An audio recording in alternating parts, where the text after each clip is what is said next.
Bonjour et bienvenue sur le tutoriel de création de pâtes réparatrices pour objets en plastique. Alors vous pouvez rassembler tout le plastique que vous avez et le couper en petits morceaux. Il faudra aussi prendre un pot en verre, mais attention ne prenez pas de pot en plastique, il risquerait de fondre pendant la réaction.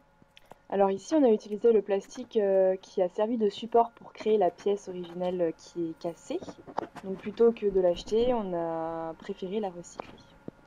Donc une fois que vous avez coupé tous vos petits bouts de plastique en autres petits bouts, vous pouvez les rassembler dans le pot en verre et vous procurer de l'acétone. Donc ici on a de l'acétone qui provient d'un dissolvant pour vernis à ongles. Donc là vous pouvez voir la réaction en accéléré entre l'acétone et les bouts d'ABS qu'on a découpés dans ce pot en verre. Donc si vous n'avez pas d'ABS pur sous la main, vous pouvez utiliser plein de choses autour de nous qui sont faits à partir de ça, comme par exemple les Lego et d'autres choses encore.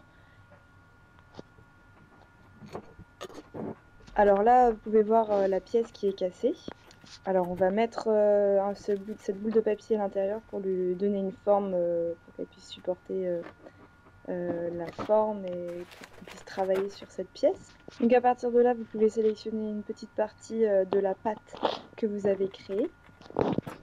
Et après, avec l'aide d'un bout de papier et de baguettes chinoises, vous pouvez déjà sélectionner une petite partie, puisque là ça fait quand même un peu gros, pour pouvoir ensuite l'étaler sur l'objet cassé. Donc là vous pouvez appliquer la mixture sur l'objet, vous pouvez utiliser vos doigts, hein, c'est que ça reste du dissolvant, c'est pas trop dangereux. Mais bon, c'est vrai que ça sent un peu fort quand même, donc si vous pouvez avoir une aération, ça sera mieux pour vous. Après, vous pouvez éliminer les surplus avec un couteau ou des ciseaux. Et après, dès que c'est fait, vous pouvez laisser sécher pendant un jour, environ en fonction de l'épaisseur de votre réparation. Alors, une fois que ce sera sec et solide, vous pourrez limer la partie réparée pour le rendre ainsi comme neuf. Voilà, à bientôt sur partage3d.fr.